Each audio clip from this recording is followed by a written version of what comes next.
guys, Prowl 1701 here, and today we're going to talk about 2024's Season 1 of Doctor Who. And now that we are halfway through the season, with 4 of the 8 episodes having aired, I figured it would be good to do a video talking about this new era of Doctor Who thus far. I've enjoyed it, actually. I think it's definitely been stronger than the Whittaker era, even though there's some episodes of the Whittaker era I like. I think it has a much stronger Doctor and a much stronger companion and a much stronger Tardis team. I've been liking it. Now, not every story has just blown me out of the park, but what has sold me so far on this new season is the new Doctor and the new companion. I really like Ncuti Gatwa in the role. He has charisma, he has personality. His Doctor is excited, fun to watch. I love the way he reacts to things in a very non-human manner, which is one of the things, of course, I love about Tom Baker's Doctor as well. Ncuti Gatwa seems to understand that the Doctor's not human, so he may react to things differently, and I very much am enjoying... Ooh, my neck. I'm very much enjoying seeing that. Millie Gibson is killing it as Ruby Sunday, as 73 Yards showed. I've really enjoyed the nuances to her performance, what she can do with her facial expressions a lot, and how she can even carry an episode by herself is very impressive, especially for someone who was 18 years old and she was filming that. Very impressive. And then they're dynamic together. They have such good chemistry. They just bounce off each other. Like, if they hung out together in real life and went drinking together, I would perfectly believe, I would completely and totally believe that, because they just bounce off each other. And then the 15th Doctor and Ruby, just as characters, have good chemistry together. I love when they're having banters together, when they're talking together and bantering together. I absolutely adore that. Now, the Church on Ruby Road, the story was okay. It didn't blow me away. It kind of drug in places. I wasn't the biggest fan of it. I've still only watched it the one time. I don't get these people who can watch a new episode like 7 or 12 times. I don't get that. That's not me criticizing. You know, if you want to watch an episode 7 times, by all means, watch the episode 7 times. I can't do that. I watch an episode once. I don't want to watch it again for a while, typically. And I haven't watched it again just because it wasn't good enough to make me go, I need to watch that again. It was fine, and it did a good job introducing us, you know, to the new Doctor, to the new companion, what was going on with them, but I haven't wanted to go back and rewatch it. Space Babies, the story was rubbish. I actually thought the story was utter rubbish, but I liked the execution of it. Again, the leads carried it. I really liked Ncuti in it. I really liked Millie in it, and I loved some of the camera work. Some of the camera work was a little too fast, but some of the camera work looked really good. The set design was really good as well. And the incidental music has been good just throughout this season. The incidental music, Murray Gold is killing it. And it's not like he's just doing Murray Gold music. Like, it's not the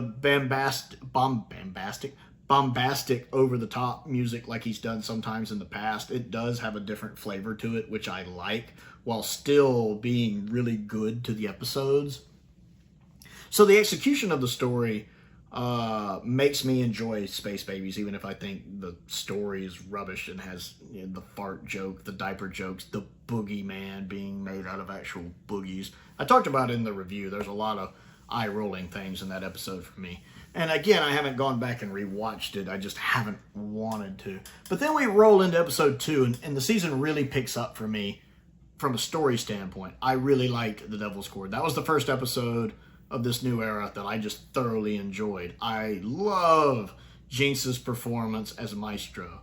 Is it a little over the top? Well, a little over. Is it over the top? Yes. Is it campy? Yes. Is it hammy? Yes, but it's supposed to be like that. And she nails it. Like, it is so good. That is perfect casting for this. I mean, she stands in the pantheon with Soldeed and with Paul Darrow's Tekker. And I love Soldeed. I love Tekker, because I love the Horns of Naimon. I love the horn. It's just campy fun.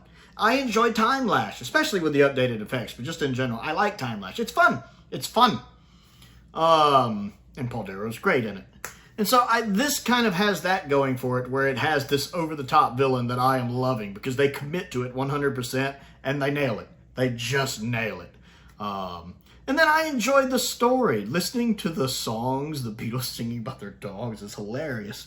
Now, the actors playing the Beatles look nothing like the Beatles. They really do look, as another YouTuber put it, like the Beatles with all their masculinity stripped away. I have to agree with that. They don't look anything like the Beatles.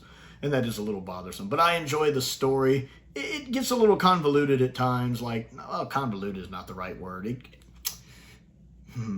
It's a little bothersome at times, like the doctor finding the notes and missing the last one. Although I am glad Paul and sort of John managed to hit the right note at the end. But I enjoy the location work. I love the fact they snuck June in, one of the costume designers from Classic Who designed Tom Baker's burgundy outfit. I love the fact they got June snuck in there. That was cool. I love when the show does that. And then I enjoy the scene when he uses the sonic to get rid of all the sound. He actually uses the sonic to do something sonic. And how even Maestro's like, before immediately thwarting it. I like that. I thought that was a cool scene. I love the fact that the 15th Doctor was worried.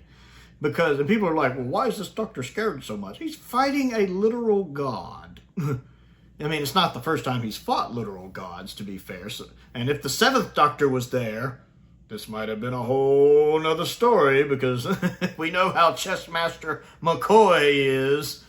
Greatest show in the galaxy, which has a really good ending and a very terrible beginning.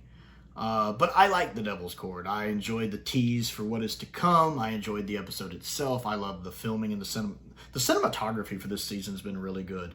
Like, I didn't always click with the cinematic look of Jodie's era, where, I don't know, it just looked too filmetic. Is that a word? The cinematography looked more like something you would see in a film, and it just didn't work for me, whereas the cinematography in season 1 is just working for me. I'm loving the camera work they're doing in it a lot. I just noticed little things like that. And then we moved into Boom with Stephen Moffat coming back. I liked it. I loved, once again, the set design looked really good. I love the fact that Doctor Who is still shooting in a quarry. Even if it's an artificially made quarry, they're shooting in a quarry, and I love that. Ncuti Gatwa and Millie Gibson really proving their acting chops. Now, I wasn't as pleased with the guest cast in this one. They just didn't do a lot for me. Nothing against them. They just didn't do much for me. The kiss thing was a little bothersome. But I love the Doctor on the landmine having to regulate all of his bodily functions, his heart rate, his adrenaline, which is something, of course, we would struggle to do. But he's a Time Lord. He can do that. I enjoyed the tension there. It's really good performances from both. I just thought it was a fun episode, basically taking that scene from Genesis and making a whole episode out of it. I raved about it a lot in that review. I think it's a really strong script from Moffat. I know some people accuse it of several Moffatisms that he has, but it's fine with me. I liked it. 73 Yards, another Dr. Light episode. Those miss more often than they hit for me. I'm going to be honest with you. I think Turn Left is utter garbage. Maybe not utter garbage, but it's bad. I mean, I like Donna, and I get that it's an episode mainly about Donna, and it does a lot to flesh her out, but I don't like Turn Left. The linchpin of the episode, the Doctor dying, I don't believe that would happen. I think the Doctor would have gotten out, and if I can't buy the linchpin of the episode, then I can't buy the episode. So 73 Yards is about 100,000 times better than Turn Left. It's way better than Turn Left. Any day. Millie Gibson puts in such an amazing performance. And even if I don't quite understand everything that's going on in the episode, and I know there's all sorts of fan theories, I'm going to be honest, Prowl is not a fan theory kind of guy for that kind of stuff. I'm just not. I'll watch other people talk about it, but I don't sit here and go, and this must mean this, and this must mean this, and this must mean this. I'm not knocking anyone who does. Some people love that kind of stuff, and some people love doing videos about that kind of stuff. I watch some of those videos. But that's just not a thing I like to do. I don't understand the symbolic nature of it. I don't understand why it happened. It fascinates me. Do I want them to answer what happened? I haven't quite decided. Like, I am curious whether a future episode this season is going to touch back on what happened in 73 Yards or not. Part of me kind of wants them to, part of me doesn't. It's a fascinating episode. Once again, the camera work is phenomenal in it. Absolutely phenomenal. And the mystery of what's going on and the little things like the Doctor talking about that Prime Minister briefly at the beginning and the Madman Jack and how it all ties together. How would they bind Madman Jack before the Doctor steps on it and then reveal it Madman? Like I said, I don't know. But it was a fun episode to watch. Millie Gibson put in a really good performance. I loved the camera work. Like I said, you can save an episode for me, even if it's a script I don't like, which in this case is still a script I liked. But even if it's a script I don't like, if you execute the story well on screen, that will save it for me. God Complex is like that. God Complex is an utterly ridiculous, rubbish story that makes no bloody sense. But the execution of it's so good, I can watch it and enjoy it. Same thing with Space Babies. Whereas here, I do actually enjoy both of the episode. The writing and the execution of the writing, and wonderful performances. I like the guest cast a lot. Even the smaller roles where people don't have much to do. The guys Ruby's dating, for example.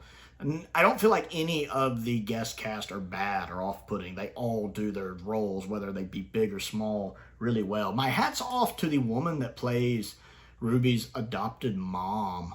She's been really good in this whole season because she has those moments where she's the really heartfelt, kind mom. She's had a couple times now where she's kind of had to play this very uncaring, lonely, leave me alone, my life is terrible type role. And she nails both equally. And even just in this episode, she nails both equally.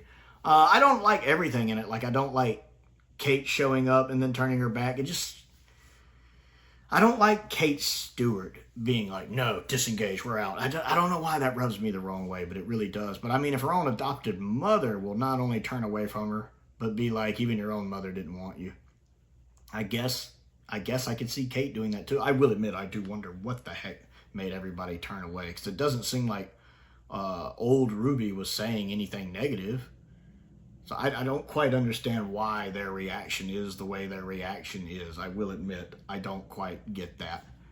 But I still enjoyed the episode because Doctor Who doesn't have to explain everything. One of the reasons the Midnight Entity in Midnight works is because we don't know what it is.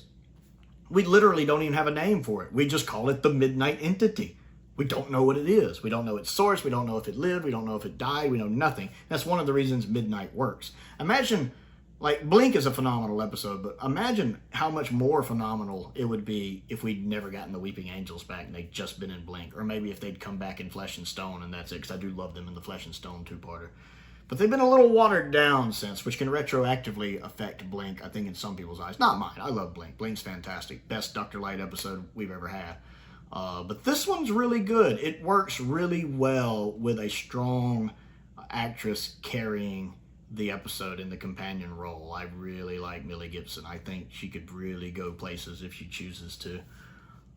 It's been a good season. It's definitely leaning more into supernatural and fantasy, which is fine. I don't mind a season of Doctor Who having a different feel to it or being unique. One of the reasons I love season 18 of classic Doctor Who. Some people don't, which of course is Tom Baker's final season.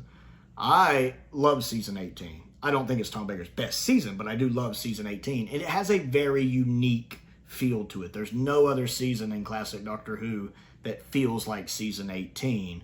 And I like that. I like the unique feel it has to it. It's a very strong season, really with only one bad story. All the other stories in it are some degree of good. I love Meg Lost, such an underrated story, with State of Decay being a masterpiece. And this season kind of feels like that. It just has a unique feel to it. I think if the second half of the season can be as strong as the first half, it could be a very memorable season that will only get better with age, like a nice wine. I'm curious to see how this back half of the season is going to shape up. We, of course, still have Dot and Bubble coming, which the preview to that looks interesting. We still have the Rogue one, which is set in the past. I'm curious to see where that goes. And then we have the two-part finale, which, of course, involves Unit. And, of course, touches more on Ruby and what's up with her. So I'm really excited about these last 4 episodes. It's really weird to be halfway through the season already at this point. But I'm enjoying the ride. I don't really worry about viewing numbers. I don't really worry about what some of the negative YouTubers on YouTube say, some of the ones that don't even watch the show. I legit watched a video where somebody was talking about the viewing figures being bad, and they literally said they don't watch the show. They're not a fan of the show, and I'm like... And then I noticed their video had like 48,000 views, and I was like, I see. Yeah, I've gotten some of these YouTubers figured out. And I'm not saying that about all of them that have issues with the show. I do know a couple of the YouTubers who have issues with the show and are frustrated with it, but are genuine fans of the show. You can hear it in their voice, so I'm not calling out everybody or anything like that. I'm simply saying that I don't worry about what they say. I watch some of their videos. I don't worry about what they say.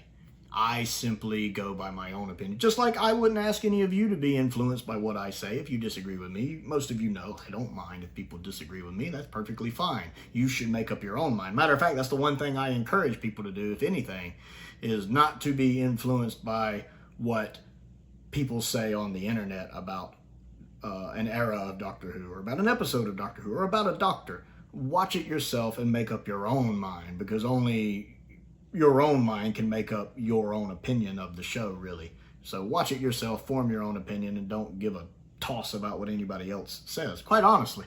That's my thoughts on that. I'm enjoying the season thus far. So I want to know what you think of season 1 of Doctor Who thus far, now that we're halfway through the season. So comment down below and let's talk about it. Don't forget to click the like button and the subscribe button and the bell for notifications so you never miss out on another video. I also have a Patreon. If you like what I do and would like to subscribe to what I do, there's a link to that down in the description below as well. I also have a P.O. box if there's anything you'd like to send me to look at and review. I have a link to my Amazon wishlist down there. I have a link to my Amazon UK wishlist down there as well. I also want to give a shout out to some of my top tier patrons, Stephen Gray, Colin Coney, and Finn Perkins. I appreciate their support, as I do the support of all of my patrons. Very much appreciated, each and every one of you. Most importantly, thank you for watching. Hey guys, Prowl 1701 here, and today we're going to talk about Season 1 of Doctor Who, the new Season 1 of Doctor Who, Season 1. And, let me try that again. I mean, even Season 24, McCoy was not scared of gods, as we saw in... No, I take that back, that's Season 25, McCoy. Never mind, Season 25, McCoy, in Happiness. No. What is it? What story is that? It's one of the, when he fights the gods of Ragnarok. What story is that? Greatest show in the galaxy? Greatest show in the galaxy. Right, greatest show in the galaxy. Boy, my mind's blanking today.